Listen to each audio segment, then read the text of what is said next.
இன்றே டவுன்லோட் செய்து உங்கள் ஃபேவரட் ஷோக்களை என்ஜாய் பண்ணுங்க. சாரோட சுறுசுறுப்புக்கு இது வரைக்கும் எத்தனை வாட்டி கல்யாணம் ஆயிருக்குன்னு தெரிஞ்சுக்கலாமா? அத்தை பொண்ணு கிட்ட பரிசும் போட்டு 3 மாசம் ஆச்சு. அடுத்த மாசம் கல்யாணம். அடுத்த மாசம் கல்யாணமா? அன்னைக்கு நைட்டு ஃபர்ஸ்ட் நைட்டு. டேய் இதெல்லாம் எப்படா நடக்கும்? மார்க்கெட்ல விலை போமா இருக்கு. நானா அவனுமே முத்துன கத்திரிக்காவா ஊத்துறா தொடடா. ஐயோ நல்லா பாக்குறதுக்கு ஆட்டு ஓரல் சைஸ்ல தான் இருக்கா. இவனுக்கு எல்லாம் கல்யாணம் நடக்குது. இன்னும் உனக்கு ஆகலையடா குள்ள போதும். உனக்கு கல்யாணம் ஆகாதுடா. அதே குரல் இப்ப உனக்கு ஏதாவது கேட்டுச்சு? உனக்கு இல்லையே.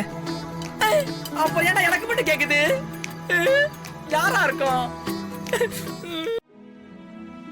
இன்னும் என்கிட்ட ஏகப்பட்ட ஐடியாஸ் கைவசம் இருக்கு. இன்னும் 10 நாள்ல மொத்த பணத்தை சம்பாரிச்சு அக்காவோட நகையை மீட்டு கொடுக்கறோம். ஓகே. அப்புறம் இந்த மெக்கானிக் ஷெட் வேலைக்கு முடிவு கட்டுறோம். Okay cool. சரி அவள் பேபி லேட் ஆயிடுச்சு, வா கிளம்பலாம். அத்தை நமக்காக காத்துன்னு இருப்பாங்க. சரிடா பாத்து போங்கண்ணா. சரி சத்யா. பாய் தம்பி சார். நல்லா பாய் சார். சரிங்க சார்.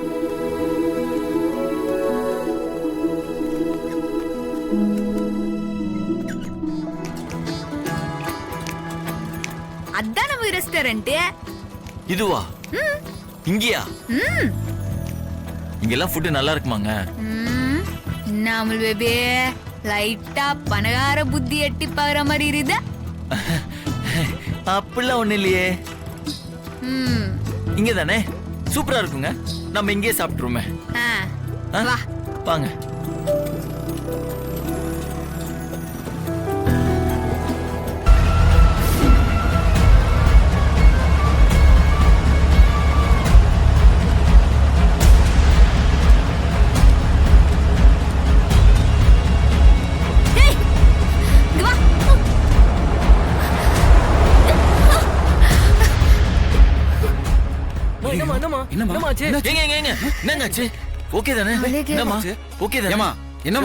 ஏன் லாரில உள்ள வந்த? என்ன சொல்றாங்க? சாவணும்னு நினைக்கிற அளவுக்கு உனக்கு என்ன பிரச்சனை? நான் டாக்டருக்கு படிக்கணுங்கிறதா என் கனவு, லட்சியம் எல்லாமே. எங்க அப்பா ஆட்டோ டிரைவர். ரொம்ப கஷ்டப்பட்டு தான் நான் 12வது வரைக்கும் படிக்க வச்சாங்க. நானும் நல்லா படிச்சு நல்ல மார்க் எடுத்தேன். இப்போ திடீர்னு புதுசா நுழைவு தேர்வுன்னு ஒண்ணு சொல்றாங்க.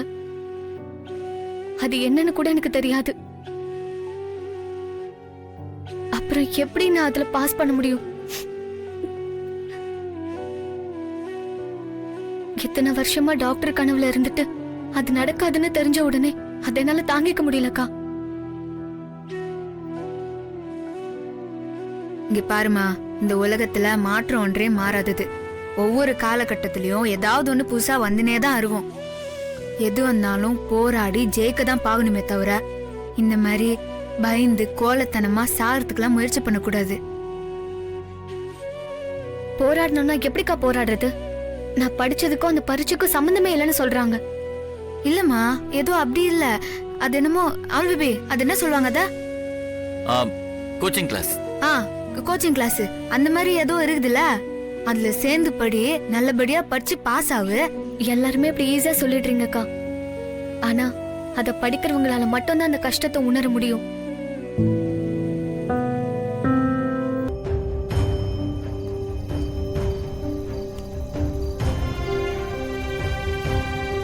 ஆட்டோ எங்கம்மா போனோம்? அண்ணா, இந்த பொண்ணை பத்திரமா அவங்க வீட்ல கொண்டு போய் விட்டுருங்க. சரிம்மா. அக்கா வரேன்க்கா.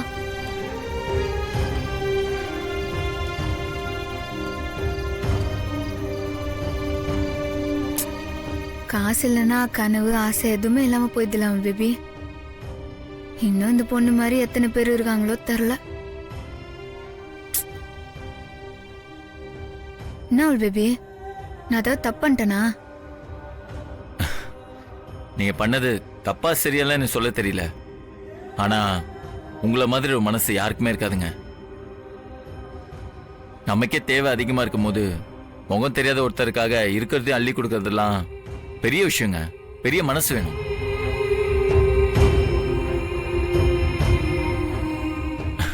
என்ன நான் கொஞ்ச நேரத்துக்கு முன்னாடி மெக்கானிக் ஷெட்ல வச்சு உங்ககிட்ட ஒன்று சொன்னேன்ல, அதை மட்டும் நான் வாபஸ் வாங்கிக்கிறேன். 10 நாள் இல்ல 10 வருஷம் ஆனாலும் அக்கா கொடுக்க வேண்டிய பணத்தை நம்மளால ரெடியே பண்ண முடியாதுங்க. என்ன பேபி டென்ஷன் ஆயிட்டியா? சாச்சா, டென்ஷன்லாம் ஆகல. நீங்க நல்லது தானே பண்ணீங்க. ஆனா நாம இப்ப இருக்கிற சுச்சுவேஷன் யோசிச்சு நான் கொஞ்சம் கன்ஃபியூஸ் ஆயிட்டேன். அவ்வளவுதான், மற்றபடி டென்ஷன்லாம் ஆகலைங்க. வாங்க போலாம்.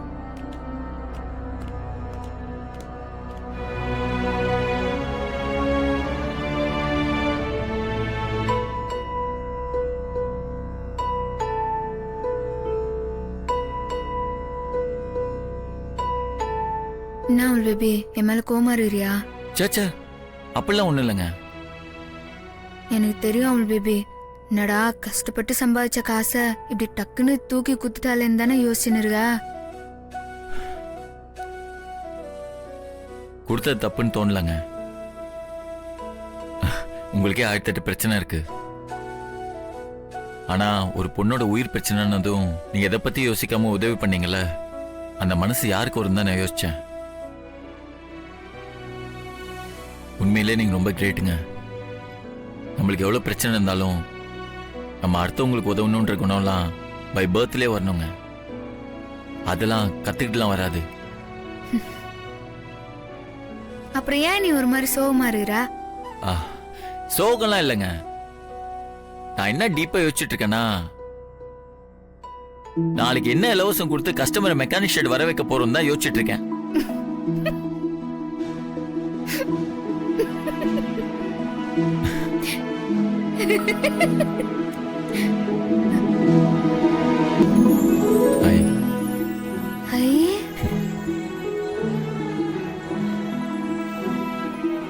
I really proud of you. அப்படின்னா இதுவும் ஐ லவ் யூ சொல்ற மாதிரி தானா?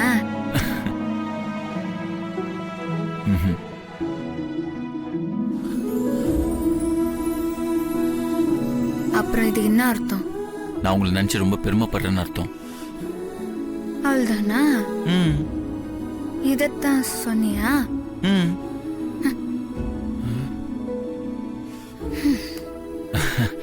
நம்ம தூங்கலாமா? Okay, good night. நீங்க இங்க படுத்துக்கோங்க, நான் அங்க போய் எங்களுக்கு தெரியும், நீ தூங்கு போ. தூங்கு போவா? நான் இப்ப என்ன சொல்லிட்டேன்? நல்லது தானே சொன்னேன், அதுக்கே இப்படி முறைக்கிறாங்க.